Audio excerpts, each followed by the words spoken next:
ಅಲ್ವಾ? ಸೊ ಈ ಜರ್ನಿ ಬಂದ್ಬಿಟ್ಟು ಸುಮ್ಮನೆ ಇಲ್ಲ. ಪ್ರತಿಯೊಂದು ಸ್ಥಾನಕ್ಕೂ ಕಾಲಿಟ್ಟಾಗ, ಒಂದು ಊರಿಗೆ ಬಂದಾಗ, ಆ ಊರಿನ ಮಣ್ಣು ಸೋಕಿದಾಗ ಮೈಗೆ ಒಂದು ರೋಮಾಂಚನ ಆಗುತ್ತೆ. ಅದು ಈ ಊರು ಸುಮ್ಮನೆ ಆಗಿಲ್ಲ. ಇದು ಹಂಪಿ ಅನ್ನೋದು ಸುಮ್ಮನೆ ಅಲ್ಲ. ಸಾಕಷ್ಟು ಜನ ಈ ಹೆಸರು ಬರೋದಕ್ಕೆ, ಹಂಪಿ ಅನ್ನೋ ಒಂದು ಹೆಸರು ಬರೋದಕ್ಕೆ ಸಾಕಷ್ಟು ಜನ ದುಡಿದಿದ್ದಾರೆ, ಸಾಕಷ್ಟು ಜನ ಕಲ್ಲನ್ನು ಕೆತ್ತಿದ್ದಾರೆ. ಆ ಕಲಾವಿದರಿಗೆ ಇವತ್ತು ಈ ಸಮಾರಂಭ ಇವೆಲ್ಲ ಮಾಡ್ತಿರೋದು ಅದೇ. ಈ ಐತಿಹಾಸಿಕ ಊರು ಯಾವತ್ತೂ ಮರೆಯೋಕ್ಕಾಗೋದಿಲ್ಲ.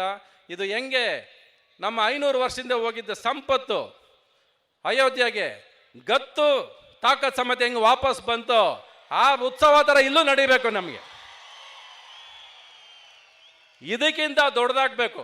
ಒಂದು ಮೈಸೂರಲ್ಲಿ ದಸರಾ ಅಂತೀವಿ, ಇನ್ನು ಹಂಪಿಯಲ್ಲಿ ಹಂಪಿ ಉತ್ಸವ ಅಂತ ಆಗಬೇಕು. ನಾವು ಪ್ರತಿ ವರ್ಷ ಇದು ದೊಡ್ಡದಾಗ್ತಾ ಹೋಗ್ಬೇಕೆ ಹೊರತು ಕಡಿಮೆ ಮಾಡೋದಕ್ಕೆ ಸಾಧ್ಯ ಇಲ್ಲ. ಇದು 36 ವರ್ಷದ ಹಿಂದೆ ನಮ್ಮ MP ಪ್ರಕಾಶ್ ಅವ್ರ ಮಗಳು ಹೇಳ್ತಾ ಇದ್ರು ಇವಾಗ, ಅಣ್ಣ ನಾವು ನಿಮ್ಮ ಪಿಕ್ಚರು ಮದುವೆ ಮಾಡಿಕೊಂಡು ನಾವು ಪ್ರೇಮ್ಲೋಕ ನೋಡೋಕೆ ಹೋದ್ವಿ ಅಂತ.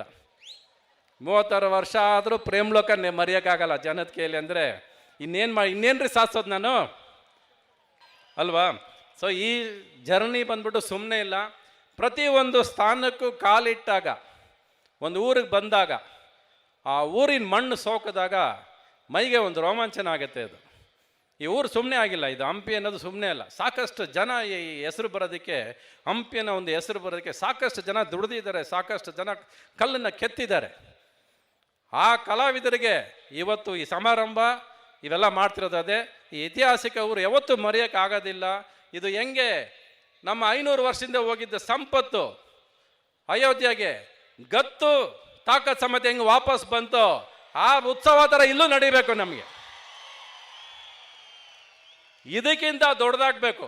ಒಂದು ಮೈಸೂರಲ್ಲಿ ದಸರಾ ಅಂತೀವಿ, ಇನ್ನು ಹಂಪಿಯಲ್ಲಿ ಹಂಪಿ ಉತ್ಸವ ಅಂತ ಆಗಬೇಕು. ನಾವು ಪ್ರತಿ ವರ್ಷ ಇದು ದೊಡ್ಡದಾಗ್ತಾ ಹೋಗ್ಬೇಕೆ ಹೊರತು ಕಡಿಮೆ ಮಾಡೋದಕ್ಕೆ ಸಾಧ್ಯ ಇಲ್ಲ. ಇದು 36 ವರ್ಷದ ಹಿಂದೆ ನಮ್ಮ MP ಪ್ರಕಾಶ್ ಅವ್ರ ಮಗಳು ಹೇಳ್ತಾ ಇದ್ರು ಇವಾಗ, ಅಣ್ಣ ನಾವು ನಿಮ್ಮ ಪಿಕ್ಚರು ಮದುವೆ ಮಾಡಿಕೊಂಡು ನಾವು ಪ್ರೇಮ್ಲೋಕ ನೋಡೋಕೆ ಹೋದ್ವಿ ಅಂತ. 36 ವರ್ಷ ಆದರೂ ಪ್ರೇಮ್ಲೋಕ ಮರೆಯೋಕ್ಕಾಗಲ್ಲ ಜನದ ಕೈಯಲ್ಲಿ. ಅಂದರೆ ಇನ್ನೇನ್ರಿ ಸಾಧಿಸೋದು ನಾನು, ಅಲ್ವಾ? ಸೊ ಈ ಜರ್ನಿ ಬಂದ್ಬಿಟ್ಟು ಸುಮ್ಮನೆ ಇಲ್ಲ. ಪ್ರತಿಯೊಂದು ಸ್ಥಾನಕ್ಕೂ ಕಾಲಿಟ್ಟಾಗ, ಒಂದು ಊರಿಗೆ ಬಂದಾಗ, ಆ ಊರಿನ ಮಣ್ಣು ಸೋಕಿದಾಗ ಮೈಗೆ ಒಂದು ರೋಮಾಂಚನ ಆಗುತ್ತೆ. ಅದು ಈ ಊರು ಸುಮ್ಮನೆ ಆಗಿಲ್ಲ. ಇದು ಹಂಪಿ ಅನ್ನೋದು ಸುಮ್ಮನೆ ಅಲ್ಲ. ಸಾಕಷ್ಟು ಜನ ಈ ಹೆಸರು ಬರೋದಕ್ಕೆ, ಹಂಪಿ ಅನ್ನೋ ಒಂದು ಹೆಸರು ಬರೋದಕ್ಕೆ ಸಾಕಷ್ಟು ಜನ ದುಡಿದಿದ್ದಾರೆ, ಸಾಕಷ್ಟು ಜನ ಕಲ್ಲನ್ನು ಕೆತ್ತಿದ್ದಾರೆ. ಆ ಕಲಾವಿದರಿಗೆ ಇವತ್ತು ಈ ಸಮಾರಂಭ ಇವೆಲ್ಲ ಮಾಡ್ತಿರೋದು ಅದೇ. ಈ ಐತಿಹಾಸಿಕ ಊರು ಯಾವತ್ತೂ ಮರೆಯೋಕ್ಕಾಗೋದಿಲ್ಲ. ಇದು ಹೆಂಗೆ ನಮ್ಮ 500 ವರ್ಷದಿಂದ ಹೋಗಿದ್ದ ಸಂಪತ್ತು ಅಯೋಧ್ಯೆಗೆ ಗತ್ತು ತಾಕತ್ ಸಮೇತ ಹೆಂಗೆ ವಾಪಸ್ ಬಂತು, ಆ ಉತ್ಸವ ಥರ ಇಲ್ಲೂ ನಡಿಬೇಕು. ನಮಗೆ ಇದಕ್ಕಿಂತ ದೊಡ್ಡದಾಗಬೇಕು. ಒಂದು ಮೈಸೂರಲ್ಲಿ ದಸರಾ ಅಂತೀವಿ, ಇನ್ನು ಹಂಪಿಯಲ್ಲಿ ಹಂಪಿ ಉತ್ಸವ ಅಂತ ಆಗಬೇಕು. ನಾವು ಪ್ರತಿ ವರ್ಷ ಇದು ದೊಡ್ಡದಾಗ್ತಾ ಹೋಗ್ಬೇಕೆ ಹೊರತು ಕಡಿಮೆ ಮಾಡೋದಕ್ಕೆ ಸಾಧ್ಯ ಇಲ್ಲ. ಇದು 36 ವರ್ಷದ ಹಿಂದೆ ನಮ್ಮ MP ಪ್ರಕಾಶ್ ಅವ್ರ ಮಗಳು ಹೇಳ್ತಾ ಇದ್ರು ಇವಾಗ, ಅಣ್ಣ ನಾವು ನಿಮ್ಮ ಪಿಕ್ಚರು ಮದುವೆ ಮಾಡಿಕೊಂಡು ನಾವು ಪ್ರೇಮ್ಲೋಕ ನೋಡೋಕೆ ಹೋದ್ವಿ ಅಂತ.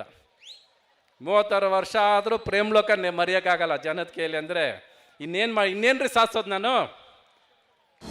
ಅನುಕ್ಷಣದ ಸುದ್ದಿಗಳಿಗಾಗಿ ವಿಸ್ತಾರ ನ್ಯೂಸ್ ಯೂಟ್ಯೂಬ್ ಚಾನೆಲ್ ಸಬ್ಸ್ಕ್ರೈಬ್ ಮಾಡಿ. ಹೊಸ ಸುದ್ದಿಗಳ ನೋಟಿಫಿಕೇಶನ್ಗಾಗಿ ಬೆಲ್ ಐಕಾನ್ ಕ್ಲಿಕ್ ಮಾಡಿ. ಲೇಟೆಸ್ಟ್ ಅಪ್ಡೇಟ್ಸ್ಗಾಗಿ www.vistaranews.com ವೆಬ್ಸೈಟ್ಗೆ ವಿಸಿಟ್ ಮಾಡಿ. ಅಂಗೈಯಲ್ಲೇ ಜಗತ್ತಿನ ಸುದ್ದಿ ತಿಳಿಯಲು ವಿಸ್ತಾರ ನ್ಯೂಸ್ ಕನ್ನಡ ಆಪ್ ಡೌನ್ಲೋಡ್ ಮಾಡಿ.